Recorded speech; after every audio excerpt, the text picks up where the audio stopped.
All right, let's do these questions together. This is the unit review for function notation. This is Unit 9, Secondary Math 2. Okay, so the first question, the first big chunk of questions, deal with the two functions f and g of x. Right here, this notation means I'm going to take the f function and add the f function to it. So it's the same thing as writing this. Can you see the green? Yeah.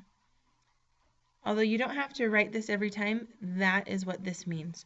So all I have to do is say x squared plus 3x minus 2, and I'm going to add x squared plus 3x minus 2. When I add those two together, it will be 2x squared plus 6x minus 4.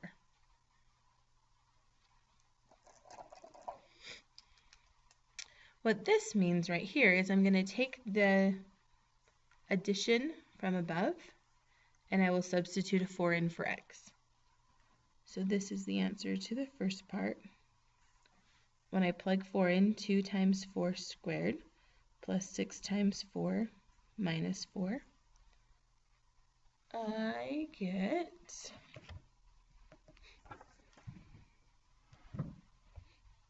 I haven't done that yet, hold on.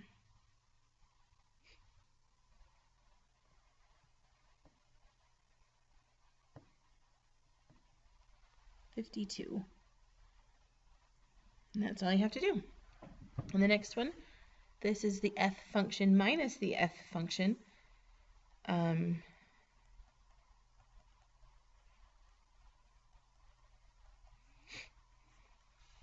this particular problem, when you subtract, you're going to take each of the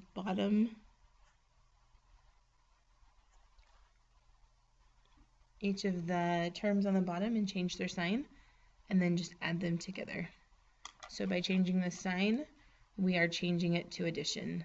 Now, on each of these, they just cancel, so the answer would be 0. Now there's nothing for f to be plugged into, so the function at 4 is still 0. So anytime you have a function and you subtract the same function from it, it just goes away. Number 3, f times f.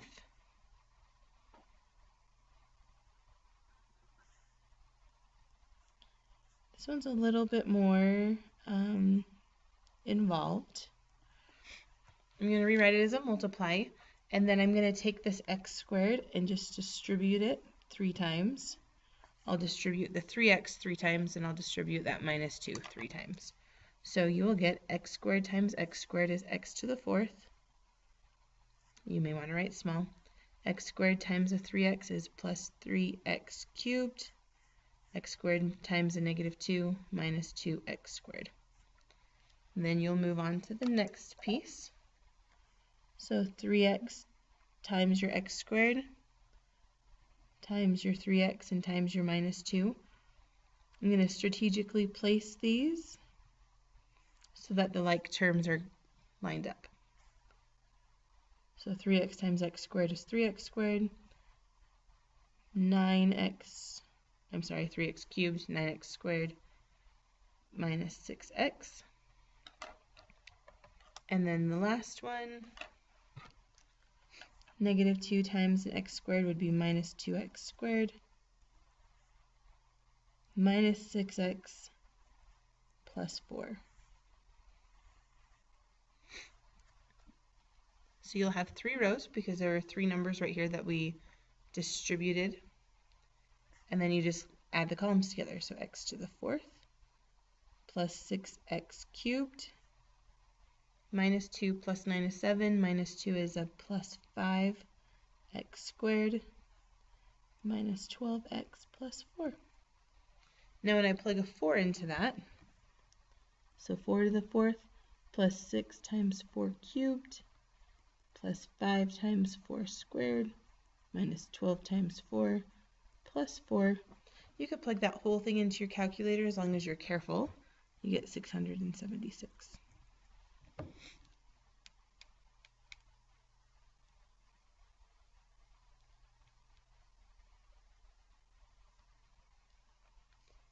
All right.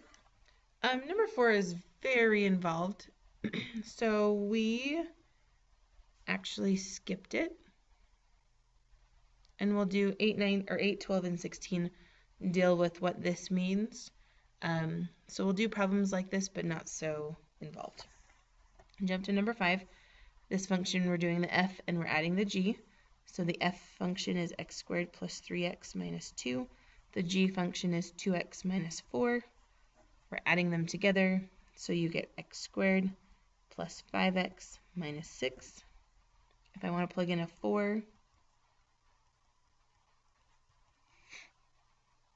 you get 30.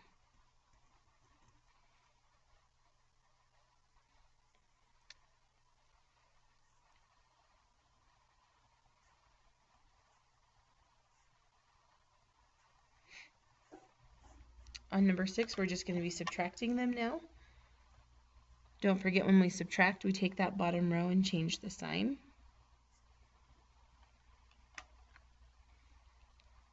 So you would have x squared plus x plus 2. When you plug in a 4, you get 22.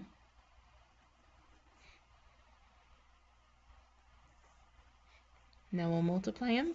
Now f times g and g times f are going to be the same thing. So when I have these right here and I have a binomial, 2 terms, and I have a trinomial, 3 terms, I like to write the binomial first. It just means that you're going to distribute fewer times, and I just tend to like that better. Anytime you add or multiply, it doesn't matter which one you list first. When you subtract, obviously it does. 2 minus 3 is not the same thing as 3 minus 2. And in the composition, it would matter as well, but multiply and add does not. So let's distribute that 2x here, here, and here.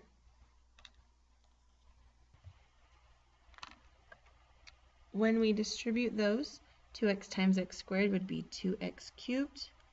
2x times a 3x would be a positive 6x squared minus 4x. And then when I distribute that negative 4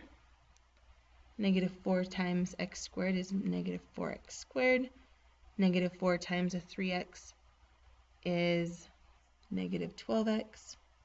And negative 4 times a negative 2 is a positive 8. Now we just combine those like terms. You'll have 2x cubed plus 2x squared minus 16x plus 8. When I plug the 4 in,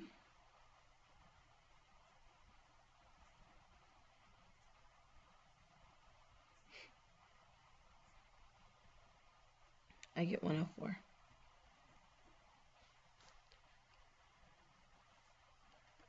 All right, so let's do a couple of composition questions. We're going to do 8, 12, and 16 right back to back. On number 8, this right here means f of g of x. So just like we were doing right here, where we plug in that 4, plug in the 4, we're going to be plugging g of x into the f function. So look really quick and see what the f function is. The f function is x squared plus 3x minus 2. But instead of x squared, and instead of the 3x, we're going to plug in the g function. The g function is 2x minus 4. 2x minus 4. Now, this right here is g times g, right? Wouldn't that be g squared? So if you want to jump down to number 15 really quick, that's going to be the answer to this question, right? The g function is 2x minus 4, 2x minus 4. We multiply it together. Isn't that what we're doing right here? So I'm going to show the work on number 15 where it's supposed to be, and then I'll just write it up on number 8. Let's hurry and multiply those out. Minus 8x plus 16. You'll get 4x squared minus 16x plus 16.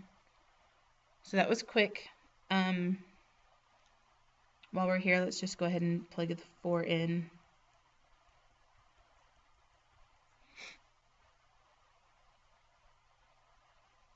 When you plug that in, you should get 16. But we're going to take this right here, and we're going to replace it instead of this right here. So 2x minus 4 squared is 4x squared minus 16x plus 16. Then distribute this. You get a 6x minus 12, and then you still have that minus 2. So I just rearranged how I was listing those, so the like terms are on top of each other again. Then you add 4x squared minus 10x, and then 16 minus 12 is 4, minus 2 is 2.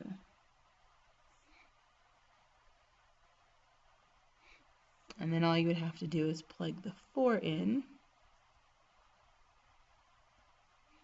and you would get 26.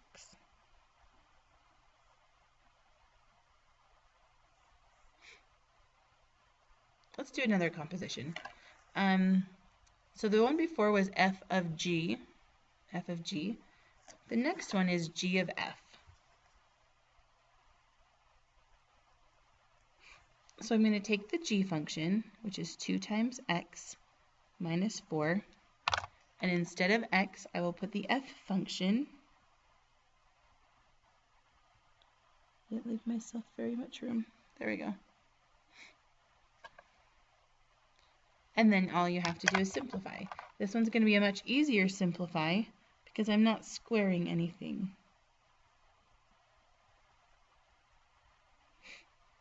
So when I distribute that 2, I would get 2x squared plus 6x minus 4. Then you still have that minus 4 out back. So when you combine like terms, you'll get this. And I plug in the 4, you get 48.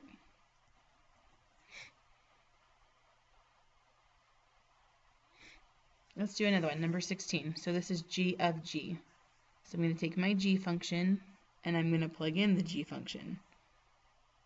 So what is the g function? 2 times x minus 4. But instead of x, we're plugging in the 2x minus 4.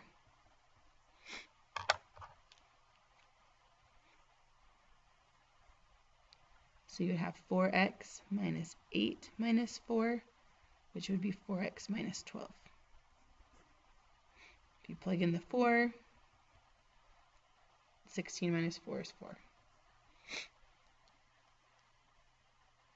So I hope after a couple that you feel pretty solid with those. For lack of time, I'm going to skip 9, the ones we didn't do. But here are the answers, so you can check yourself once you're done. Obviously, if you don't show your work, oh, just kidding, where's 9? If you don't show your work, you're not going to get the credit. Notice something though, like on 5 and 9, we get the exact same answers because f plus g and g plus f are the same. So I actually didn't even do number 9. I just knew that it was the same because when I add them, they're the same. Same thing with 11. F times g and g times f are going to give me the exact same answer. So 104, 104.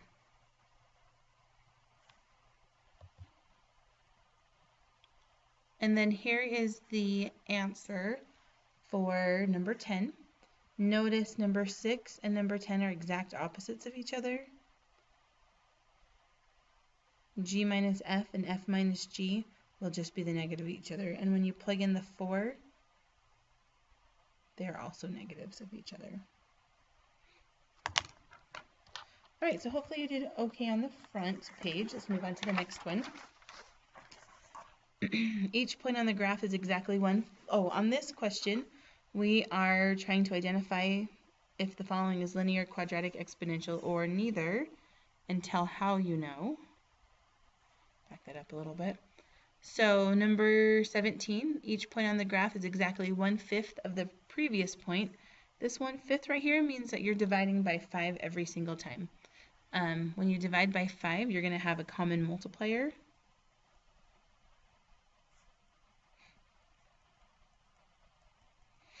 In this case, it was the 1/5. Because you have a common multiplier, that means this function is exponential. Number 18, each point on the graph is exactly double the previous point. Again, double is a times 2. So that means you have a multiplier again. Because there's a multiplier, it means it's exponential. 19, your cell phone plan charges you $15 a month. So this would be kind of like your y-intercept. It's your starting spot. Plus 50 cents per megabyte of data. So if you used 0 megabytes of data, it's just 15. If you used 1 megabyte, it's 50 cents more. 2 megabytes would be $1 more.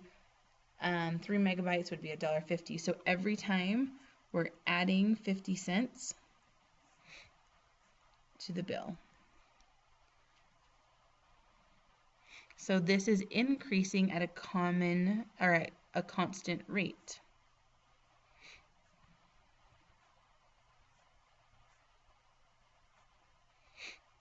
And the constant rate is the slope, and the slope is 50 cents. See if I can zoom that. There we go. Because it's a constant rate, that means it's linear. Number 20, your cell phone plan charges you $15 a month plus 1.5 to the m, where m is the number of megabytes you use. That's a terrible cell phone plan. Don't ever get this one. But the variable is in the exponent.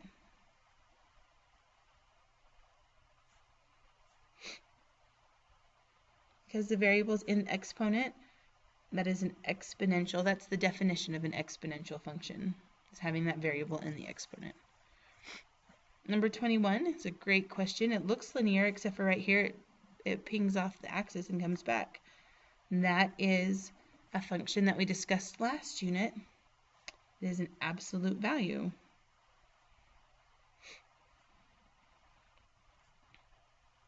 That's the graph of an absolute value function. Therefore, it can't be any of those. Number 22 on this one. This looks quadratic. The shape of the graph is quadratic.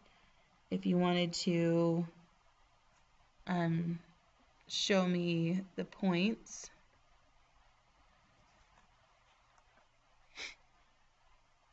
so over 1, down 1, over 2, down 4. This is all from the vertex.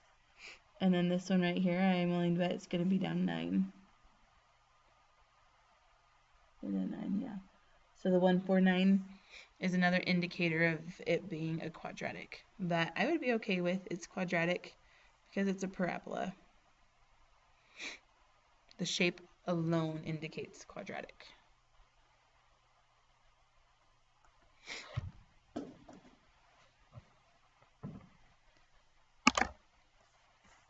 Number 23, likewise, the shape right here indicates that it's exponential, but if you wanted to double check, the height right there would be 2, or the y value. Y value right here, oh, it crosses right here, is 8.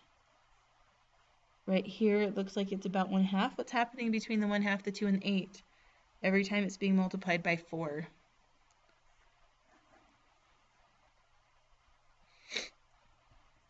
Common multiplier would be 4.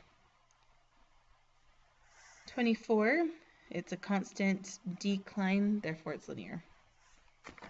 Nothing crazy there. Okay, with 25, if I'm looking at this right here would be the vertex. I notice that it goes down, hits a point, and then it goes back up. So let's find the distance between these and see what they are. If it's quadratic, we're going to be using the 149 or any multiple of 149. So -2 to +6, it's going up 8. -2 to +20, it's going up 22. and then this one's going up 42.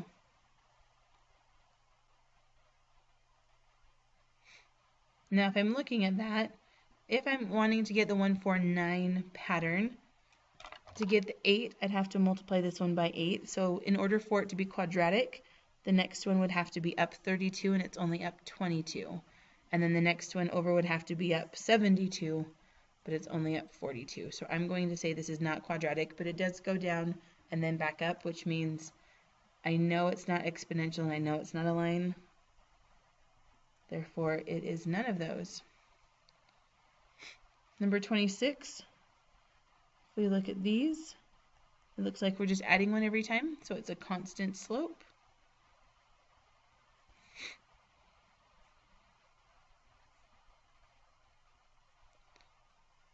Number 27, 1/3 to 3 to 9 to 27, those are all times 3, so it's exponential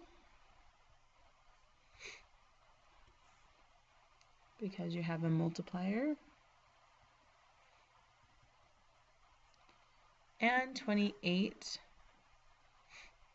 from 8 to 4 and then 4 to 2, it's divide 2, but from the 2 to 0, that's not divide 2. If this were a 1, I would be happy saying it's exponential because it has a constant multiplier. But that's not 1, so I'm going to say it's none of those. Doesn't fit that pattern. All right, so for all of these, I'm going to do maybe the top row. Some of them are kind of bogus answers, really big. We'll look at those. Okay, so these questions are talking about exponential functions in particular.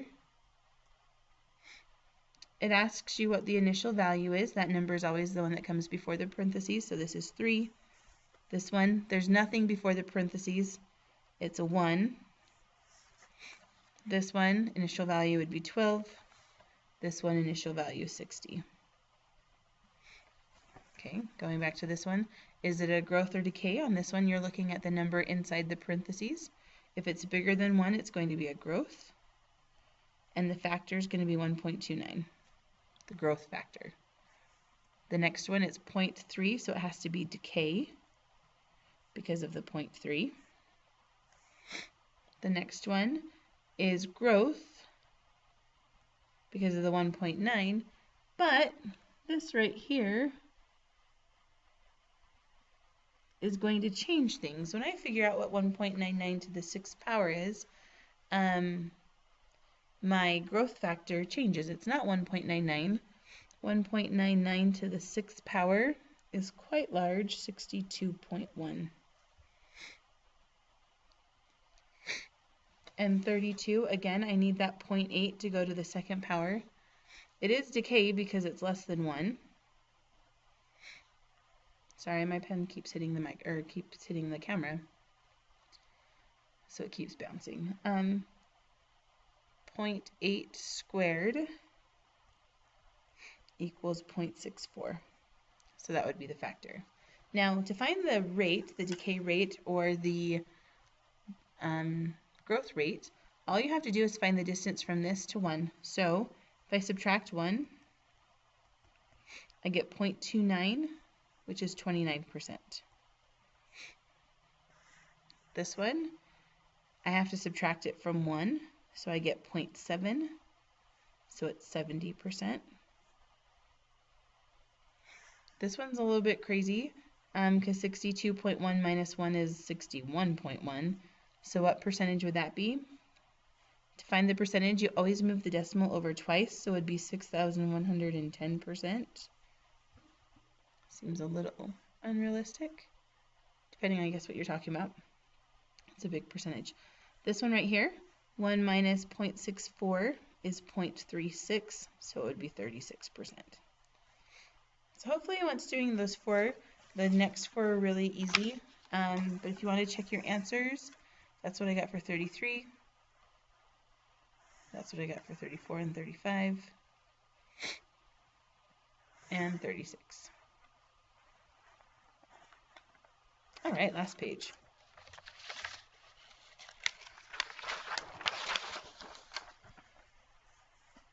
Okay.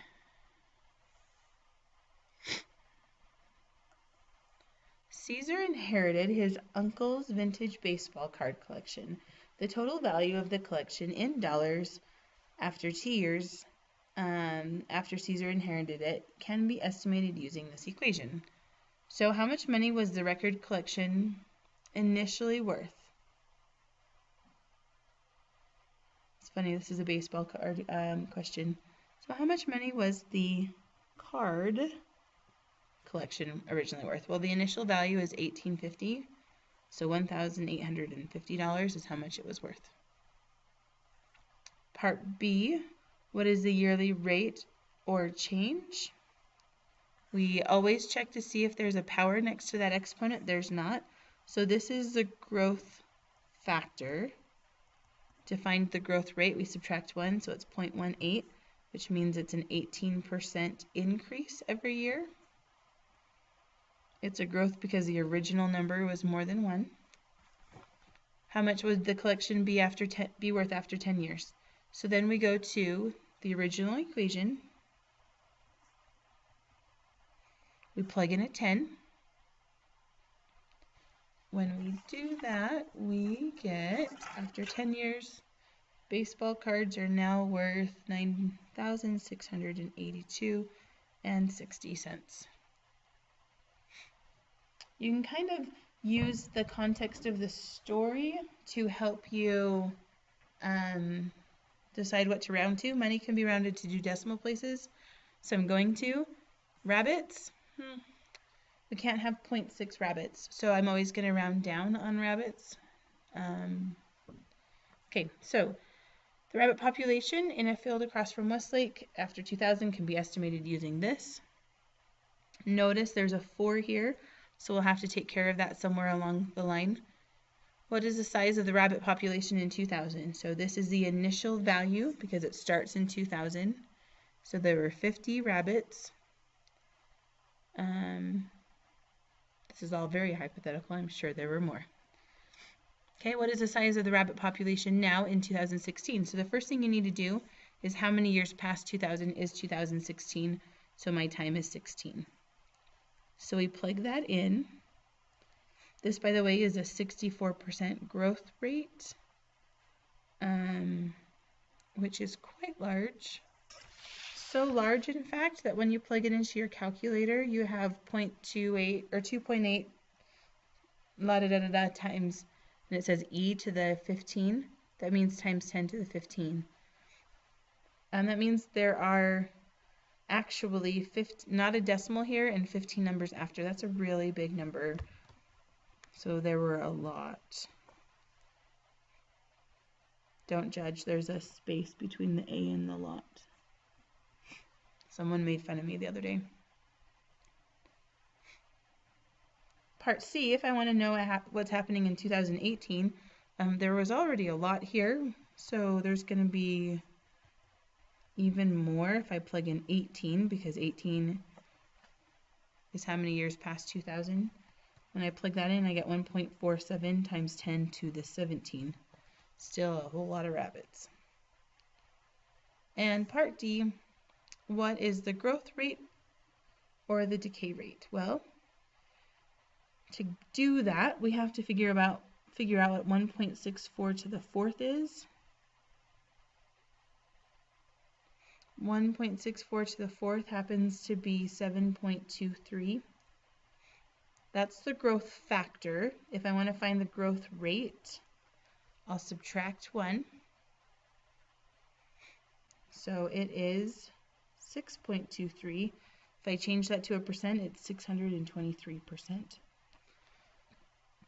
Perhaps a little unrealistic. I'm not sure that there are that many rabbits in the field across from Westlake. And with how things are developing in Saratoga Springs, I would guess that the rabbit population isn't an exponential function anyway, at least not a growth. I'm guessing it would go down. All right, last 4. We have to sketch the graph of this function. I'm actually going to start with number 40. Don't forget, when we were working on that last page, There we go. We said this was the initial value and this was the growth rate or growth factor. So the initial value is the y-intercept, and that 3 means if I move over one, I'm going to times 5 by 3, so it's all the way up here at 15. The next one over would be all the way up at 45, which we don't have. The next one over would be 5 times that, and then 5 times that, which clearly gets us off our graph very quickly. Now if I'm multiplying as I'm going right, I'm going to divide as I go back. So I just get the calculator out, and 5 divided by 3, I don't actually have a calculator out. There we go. 5 divided by 3 is 1.67, so it's somewhere between 1 and 2. And then divide that by 5, and you have 0.33. Divide that by 5, and at this point you can just kind of keep getting closer and closer to 0.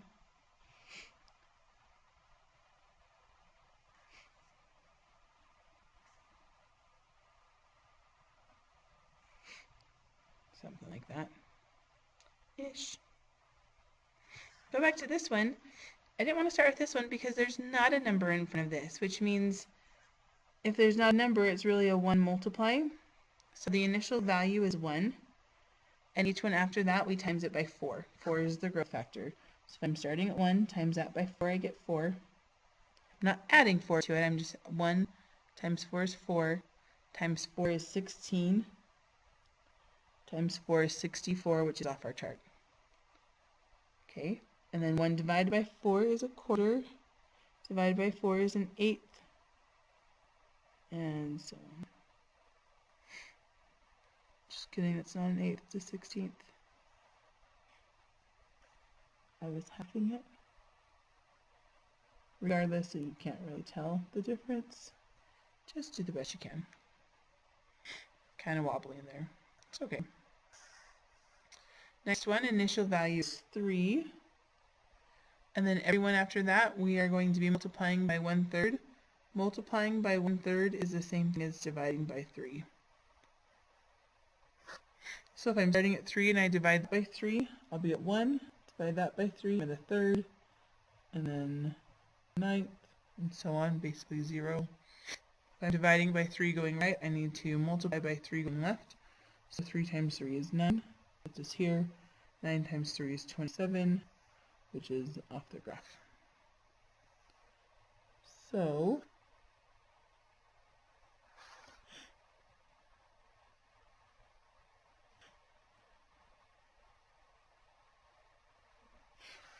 something like that. Alright, I hope this was helpful, and that you were able to fast forward through different parts of the video to find the problems you had questions with. I'll try to do this with all of my reviews. Anyway, enjoy. Good luck on the test next week, and peace out.